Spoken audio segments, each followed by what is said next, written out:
এরপর আমরা দেখতে পাই কোরআনে কারীমের 48 নম্বর সূরা সূরা ফাতাহ এর 29 নম্বর আয়াতেও আল্লাহ পাক বলছেন, মুহাম্মাদুর রাসূলুল্লাহ ওয়াল্লাযীনা মাআহু আশিদ্দাহু আলাল কুফফারি রুহামাউ বাইনাহুম। মুহাম্মদ সাল্লাল্লাহু আলাইহি ওয়াসাল্লাম আল্লাহর রাসূল আর তার সাথী সঙ্গীরা পরস্পরের প্রতি রহম দিন আর দুশমনদের ব্যাপারে বজ্রের মতো কঠোর। সম্মানিত ভাইরা, রাসূল পাক সাল্লাল্লাহু আলাইহি ওয়াসাল্লামের মুহাম্মদ নামটি কোরআনে কারীমে আমরা এভাবে 4টি জায়গায় দেখতে পাই। আরেকটি জায়গায় রয়েছে আহমদ নাম, যে কথাটি হুজুর বলেছেন মুসনাদে আহমদের মধ্যে।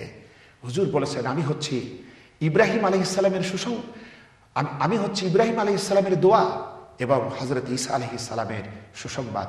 সেই সুসংবাদটি রয়েছে কোরআনে কারীমে সূরা সাফ, কোরআনে কারীমের 61 নম্বর সূরা। এই সূরাটির ভিতরে এই সূরাটির 6 নম্বর আয়াতে হযরত ঈসা আলাইহিস সালামের মুখ দিয়ে আল্লাহ রাব্বুল আলামিন বের করছেন এভাবে, ইয়াতি মিন বাদি ইসমুহু আহমদ, আমার পরে একজন আসবেন, তার নাম হবে আহমদ। সম্মানিত ভাই এবং বোনেরা, রাসূল পাক সাল্লাল্লাহু আলাইহি ওয়াসাল্লামের এই নামগুলি সহ কোরআনে কারীমে আরো অনেক নামের সন্ধান আমরা পাই। যেমন কোরআনে কারীমের 34 নম্বর সূরা সূরাতুস সাবা, এই সূরাটির 28 নম্বর আয়াতে 2টি নাম আমরা এভাবে পাই, ওয়ামা আরসালনাকা ইল্লা কাফাতাল লিন-নাসি বাশীরা ওয়া নাযীরা। এখানে আমরা পেয়েছি বাশীর ও নাযীর 2টি নাম। বাশীর মানে সুসংবাদদাতা, নাযীর মানে সতর্ককারী। এরপর আমরা পেয়েছি কোরআনে কারীমে সূরাতুত তাওবা, কোরআনে কারীমের 9 নম্বর সূরা আয়াতে কারীম হচ্ছে 128। এখানে আল্লাহ রাব্বুল আলামিন বলছেন, লাকাদ জাআকুম রাসূলুম মিন আনফুসিকুম আজিজুন আলাইহি মা আনিতুম হারিসুন আলাইকুম বিল মুমিনিনা রাউফুর রাহিম। এখানে আমরা পেয়েছি হারিস নাম, রউফ নাম, রাহিম নাম। হারিস মানে হচ্ছে কল্যাণকামী, রউফ মানে হচ্ছে স্নেহশীল, আর রাহিম মানে দয়ালু। আল্লাহ পাক এখানে তার এই নামগুলির কথা উল্লেখ করেছেন, তার গুণবাচক এই নামগুলির কথা আল্লাহ উল্লেখ করেছেন। এছাড়াও আমরা দেখতে পাই কোরআনে কারীমে সূরা আহজাব সূরা নম্বর 33 আয়াতে কারীমে হচ্ছে 45 এবং 46। এখানে আমরা পাই আল্লাহ পাক বলছেন, ইয়া আইয়ুহান নাবিয়্যু ইন্না আরসালনাকা শাহীদাও ওয়া মুবাশশিরাও ওয়া নাযীরা ওয়া দাঈয়ান ইলাল্লাহি বিইযনিহি ওয়া সিরাজাম মুনীরা। এখানে আমরা নামগুলি পাই নবী, এরপরে পাই আমরা শাহীদ, মুবাশশির, এরপরে দাঈ এবং সিরাজাম মুনীরা। এখানে আমরা আল্লাহ পাক তার নবীকে নবী বলেছেন, তারপর তিনি বলেছেন শাহীদ মানে সাক্ষী, মুবাশশির সুসংবাদদাতা, এবং বলেছেন সিরাজাম মুনীরা প্রদীপ্ত প্রজ্জ্বল শিখা তিনি, যা কখনো নিভে যাবে না। এরপরে আল্লাহ পাক বলেছেন তিনি হচ্ছে দাঈ মানে আল্লাহর দিকে আহ্বানকারী। সম্মানিত ভাইরা, এছাড়াও আমরা দেখি তার নাম হচ্ছে রাসূল, এই কথাটি উল্লেখ আছে কোরআনে কারীমের 5 নম্বর সূরা সূরা মাইদা এর 67 নম্বর আয়াতে আল্লাহ পাক বলছেন, ইয়া আইয়ুহার রাসূলু বাল্লিগ মা উনজিলা ইলাইকা মির রাব্বিক। এরপরে আমরা পাই কোরআনে কারীমের 73 নম্বর সূরা, যার নাম হচ্ছে সূরা মুসাম্মিল, এর পয়লা আয়াতে আল্লাহ পাক বলছেন, ইয়া আইয়ুহাল মুসাম্মিল, হে কম্বল আচ্ছাদনকারী। পরবর্তী সূরা কোরআনে কারীমের 74 নম্বর সূরা সূরাতুল মুদ্দাসসির, সেখানেও আমরা পাই পয়লা আয়াতে, ইয়া আইয়ুহাল মুদ্দাসসির, হে বস্ত্রাবৃত ব্যক্তি। সম্মানিত ভাইরা, এভাবে কোরআনে কারীমে আমরা এই নামগুলো তার পাচ্ছি। এছাড়াও হাদিস শরীফে বুখারী শরীফ 6ষ্ঠ খণ্ড হাদিস নাম্বার হচ্ছে 3280 নম্বর হাদিস। এখানে রাসূল পাক সাল্লাল্লাহু আলাইহি ওয়াসাল্লাম বলেছেন, আমি মুহাম্মদ অর্থাৎ সর্বোচ্চ প্রশংসিত, আমি আহমদ অর্থাৎ সর্বাধিক প্রশংসাকারী। এরপর তিনি বলেছেন, আমার আরেক নাম হচ্ছে মাহি অর্থাৎ নিশ্চিহ্নকারী। আল্লাহ রাব্বুল আলামিন আমার মাধ্যমে কুফরকে নিশ্চিহ্ন করে ফেলবেন। এরপর তিনি বলেছেন, আমার আরেক নাম হচ্ছে হাসির মানে সমবেতকারী। হাসরের ময়দানে সকল মানুষকে সেদিন আমার কদমের কাছেই সমবেত করা হবে। সম্মানিত ভাই এবং বোনেরা, রাসূল বলেছেন, আমার আরেকটি নাম হচ্ছে আকিব অর্থাৎ সকলের শেষে আগমনকারী। সম্মানিত ভাইরা, এই নামগুলি আমরা জানতে পাই। এছাড়াও আরও নামের বর্ণনা রয়েছে সিরাত গ্রন্থের ভিতরে, আমরা সেগুলো দেখে নিতে পারি। তবে আজ হুজুরে পাক সাল্লাল্লাহু আলাইহি ওয়াসাল্লামের যে নামটি গোটা পৃথিবীতে সর্বাধিক পরিচিত, বহুল আলোচিত, বিশ্বনন্দিত, সে নামটি হচ্ছে মুহাম্মদ। আমরা সকলেই পড়ি সাল্লাল্লাহু আলাইহি ওয়াসাল্লাম। সম্মানিত ভাই বোনেরা, রাসূল পাক সাল্লাল্লাহু আলাইহি ওয়াসাল্লামের এই নামটি নিয়ে বহু কবিতা গান আমাদের সাহিত্যে ভরে আছে। সেগুলো দেখলেও, সেগুলো পড়লেও আমাদের অন্তরের উপর তার প্রভাব সৃষ্টি হতে পারে। যেমন আমাদের গর্বের কবি নজরুল ইসলাম বড় সুন্দর করে গিয়েছেন, ত্রিভুবনের প্রিয় মুহাম্মদ এলো রে দুনিয়ায়, এরকম বলেছেন যে তোরা দেখে যা আমিনা মায়ের কোলে। আমরা এগুলা দেখতে পারি। এরকম সুন্দর সুন্দর কবিতা, কথাবার্তা সাহিত্যে ছড়িয়ে আছে। আমরা একটা জিনিস লক্ষ্য করি, আমাদের দেশে মুসলমানরা তাদের নামের আগে মুহাম্মদ শব্দ দেন। এটা তারা ভালোই করেন, রাসূলকে ভালোবেসে তার একটা পরিচিতি তারা তুলে দেন। কিন্তু আমরা দুঃখজনকভাবে দেখে থাকি এই নামগুলি দিতে গিয়ে পরিপূর্ণ শব্দ কেউ লিখেন না, তারা লিখতে গিয়ে কেউ খণ্ডিতভাবে লেখেন। এটা সম্মান করতে গিয়ে, ভালোবাসা করতে গিয়ে আসলে এক ধরনের অপমানই আমাদের হয়ে যায়। এ থেকে আমাদের সাবধান থাকতে হবে। যারা আমরা এই নামটি দিব আমাদের নামের আগে, তাদের উচিত পরিপূর্ণভাবেই এই নামটি আমাদের লিখতে হবে। সম্মানিত ভাই এবং বোনেরা, রাসূল পাক সাল্লাল্লাহু আলাইহি ওয়াসাল্লাম এইভাবে পৃথিবীতে ভূমিষ্ঠ হলেন। দাদার আদরে, মায়ের আদরে তিনি থাকতে লাগলেন।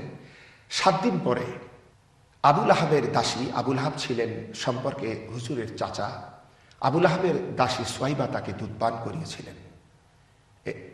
এরপরে তৎকালীন মক্কায় নিয়ম ছিল, মক্কা শরীফের অভিজাত সম্প্রদায়ের লোকেরা, নেতৃত্ব পর্যায়ের লোকেরা, তারা তাদের শিশুদেরকে শৈশবকালেই দুধ পানের জন্য আরবের প্রত্যন্ত অঞ্চলে পাঠিয়ে দিতেন। তাদের উদ্দেশ্য ছিল তৎকালীন আরবের গ্রামাঞ্চলে বেদুইনদের মাঝে, সেখানে তাদের ভাষাটা সুন্দর ছিল, এরপর সেখানে মুক্ত আলো বাতাস ছিল। বেদুইনদের কষ্টকর পরিবেশে যাতে সন্তান একদিকে সুস্বাস্থ্যের অধিকারী হতে পারে, মুক্ত বায়ুতে সুস্বাস্থ্যবান হতে পারে, পাশাপাশি কষ্ট সহিষ্ণু হয়ে যেন তারা গড়ে ওঠে এবং তারা যেন বিশুদ্ধ আরবি ভাষা শিখতে পারে, এই উদ্দেশ্যে তারা ধাত্রীর কাছে সন্তানকে শৈশবকালে লালন পালনের জন্য দিয়ে দিতেন। এভাবে তখন তায়েফের অঞ্চলবর্তী একটি এলাকা, যেখানে বানি সাদ গোত্রের অন্তর্ভুক্ত হজরতে হালিমা সাদিয়া ছিলেন, সেই গোত্রের হাওজিন গোত্রের অন্তর্ভুক্ত ছিলেন তারা মক্কা শরীফে এসেছিলেন যে মক্কার নবজাতক সন্তানদেরকে নিয়ে যাবার জন্য। কিন্তু ওই সময় ওই এলাকায় দুর্ভিক্ষ বিরাজ করছিল। হজরতে হালিমা পরবর্তীতে বর্ণনা করেছেন এভাবে যে আমাদের অবস্থা ছিল আমাদের গোত্রের সবার চাইতে শোচনীয়, এবং আমাদের উট যেটা ছিল উটনি, তার তেমন কোনো দুধ হতো না। আমরা একটি দুর্বল গাধীতে সওয়ার হয়ে আমি এবং আমার স্বামী হারিস এবং আমাদের দুগ্ধপোষ্য সন্তান আব্দুল্লাহকে নিয়ে আমরা এসেছিলাম মক্কায়। কিন্তু কাফেলার লোকদের সঙ্গে একসাথে চলতে গেলেও আমাদের দুর্বলতার কারণে আমরা পিছনে পড়ে গিয়েছিলাম। সবাই গিয়ে মক্কা শরীফের অনেক সন্তানদেরকে নিয়ে ফেললো, কিন্তু যারাই শুনল মুহাম্মদ নামে এই ছেলেটি এতিম, তারা নিল না। কারণ আমাদের প্রত্যেকেরই লক্ষ্য থাকতো যেন ওই সন্তানের বাপের কাছ থেকে আমরা যাতে কিছু লাভ করতে পারি। এবং এরকম চিন্তাধারার কারণে তারা চিন্তা করলো, আমিও চিন্তা করছিলাম যে একদিকে এতিম, বিধবা মা এবং দাদার কাছ থেকে কি বা পাওয়া যাবে।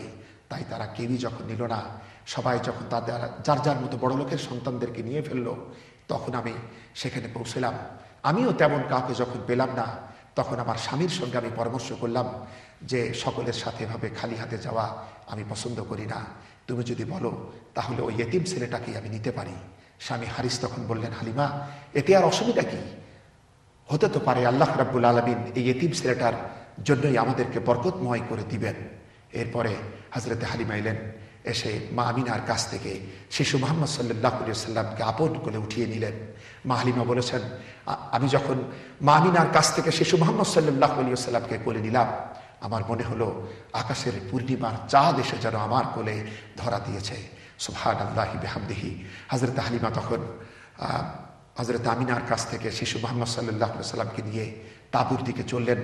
তাঁবুতে গিয়ে তিনি বলছেন, আমার যখন দুগ্ধবিহীন স্তন তার মুখে রাখলাম, আমি অবাক হয়ে লক্ষ্য করলাম আমার দুটি স্তনই পরিপূর্ণরূপে দুধে ভরে গিয়েছে। এই নতুন বাচ্চা মুহাম্মদ সাল্লাল্লাহু আলাইহি সাল্লাম প্রাণ ভরে দুধ পান করলেন এবং তার দুগ্ধ ভাই আব্দুল্লাহ সেও পেট ভরে দুধ পান করলেন। অথচ এর আগে একটা রাতও আমরা ঘুমাতে পারতাম না, যেহেতু আমার বাচ্চা দুধবিহীন অবস্থায় রাতে কান্নাকাটি করতো, ক্ষুধার জ্বালায় এত কষ্ট আমরা পেতাম এরকম। কিন্তু এই ছোট বাচ্চাকে আনার পর দুধের আর কোনো অভাব হলো না, এবং এই ছেলেটি এবং তার ভাই দুজনে মিলে আরাম করে তারা খেত এবং ঘুমতো। এই বরকতগুলি আমি লক্ষ্য করলাম। সম্মানিত ভাই এবং বোনেরা, রাসূল পাক সাল্লাল্লাহু আলাইহি ওয়াসাল্লামের জীবনের সূচনার দিক থেকে আলোচনা করতে করতে আমরা এই পর্যন্ত চলে এসেছি। আজকে আলোচনা এই পর্যন্তই। আগামী পর্বে এর পরবর্তী কথাগুলি আপনাদের সামনে আলোচনা রাখা হবে, যে মুহাম্মদ সাল্লাল্লাহু আলাইহি ওয়াসাল্লামের যে ধাত্রী ক্রোড়ে তিনি যে দুধ পান করে বেড়ে উঠলেন কিভাবে, সেই কথাগুলি আমরা আগামী পর্বে জানতে পারবো। এই কথাগুলি থেকে আমরা এটাই বুঝতে পারলাম মুহাম্মদ সাল্লাল্লাহু আলাইহি ওয়াসাল্লাম হচ্ছেন বরকতময় শিশু, আল্লাহর খাস রহমত ছিল তার উপরে, এবং তিনি হবেন গোটা বিশ্ব মানবতার জন্য দিশারি। আল্লাহ পাক আমাদেরকে হেদায়েত নসিব করুন। আমরা সকলেই পড়ি আমিন। আখিরি দাওয়ানা আনিল হামদুলিল্লাহি রাব্বিল আলামিন। ইয়া আইয়ুহান নাবিয়্যু ইন্না আরসালনাকা শাহিদান ওয়া মুবাশশিরান ওয়া নাযীরা ওয়া দা'iয়ান ইলা আল্লাহি বিইذনিহি ওয়া সিরাজাম মুনীরা ওয়া বাশশিরিল মুমিনিনা বিআন্না লাহুম মিনাল্লাহি ফাদলান কাবীরা।